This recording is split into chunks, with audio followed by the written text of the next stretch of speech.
Welcome to Ramana's Eduzone YouTube channel. ఇంకా ఈ ఛానల్ని ఎవరైనా సబ్స్క్రైబ్ చేయకపోతే దయచేసి సబ్స్క్రైబ్ చేసుకోగలరు. ఈ చిన్న వీడియోలో ఈఓ గ్రేడ్ 3కి సంబంధించి మనకు 9వ చాప్టర్ ఏముంది మనకు family structure in Hindu society adoption and succession మీద గతంలో మనకు అంటే 2023 అదేవిధంగా మనకు 2025 ప్రీవియస్ పేపర్లు ఇచ్చినటువంటి ఒక 6 క్వశ్చన్ల గురించి మన ఎగ్జామినేషన్ పాయింట్ చర్చించుకుందాం. ఇక్కడ బాగా గమనిస్తే ఏమడిగాడంటే ఇక్కడ బాగా గమనించండి.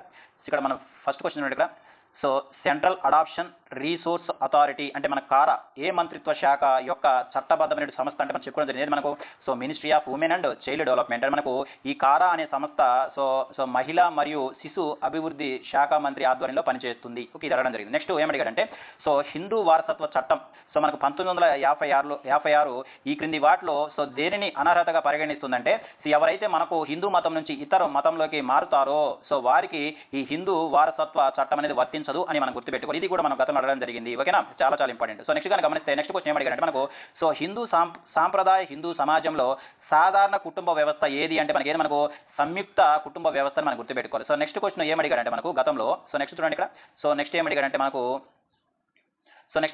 మనకు ప్రాచీన హిందూ ధర్మశాస్త్రం ప్రకారము దత్తత యొక్క ప్రధాన కారణం ఏమిటి అంటే ఏమిటంటే మనకు వంశ పరంపర కొనసాగించడం మరియు నెక్స్ట్ శ్రాద్ధ కర్మలు చేయడం కోసమే మనకు మనకు ఈ దత్తత అనే కార్యక్రమం ఉంటుందని మనం గుర్తుపెట్టుకోవాలి. నెక్స్ట్ ఏమడిగారంటే మనకు హిందూ దత్తత చట్టం అంటే ఎప్పుడు మనకు 1956లో వచ్చినటువంటి హిందూ దత్తత చట్టం ప్రకారము సరైన నిబంధన ఏది అంటుండు. మనకి ఇచ్చిన వాటిలో ఇప్పటికే దత్తత తీసుకున్న పిల్లవాడిని మళ్ళీ దత్తత తీసుకోవడము వీలు కాదు. ఇది చాలా ఇంపార్టెంట్. మనకి ఇక్కడ మనం చెప్పుకోవడం జరిగింది. మనం ఈ హిందూ దత్తత చట్టం గురించి మనం డిస్కస్ చేయడం జరిగింది. మొత్తం 17 సెక్షన్లు ఉంటాయి ఈ దత్తత గురించి. అయితే మనకు దత్తత కేవలము దత్తత తీసుకున్న ఒకరికంటే ఎక్కువ దత్తత తీసుకోరాదు అంటే ఒక పిల్లవాడిని కేవలము ఒక్కసారి మాత్రమే దత్తత తీసుకుంటారు. ఓకేనా, చాలా ఇంపార్టెంట్. ఓకే, నెక్స్ట్ క్వశ్చన్ ఏమడిగారంటే మనకు హిందూ వారసత్వ చట్టం ప్రకారము ఒక హిందూ పురుషుడు వీలు లేకుండా మరణిస్తే అంటే వీలునామా లేకుండా మరణిస్తే మొదటి వారసత్వ హక్కులు ఎవరికి ఉంటుందంటే మనకు 1వ తరగతి వారసులకు ఉంటుంది. ఎవరు మనకు భార్య, కుమారులు, కుమార్తెలు మరి తల్లికి ఉంటుంది. అంటే మనకు హిందూ వారసత్వ చట్టం 1956 ప్రకారము ఒక హిందూ పురుషుడు వీలునామా లేకుండా మరణిస్తే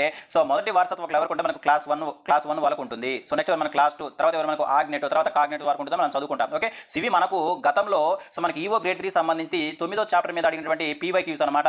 వచ్చే వీడియోలో మరొక కాన్సెప్ట్ గురించి మనము చర్చించుకుందాం. ఇంతవరకు చూసినందుకు ధన్యవాదాలు.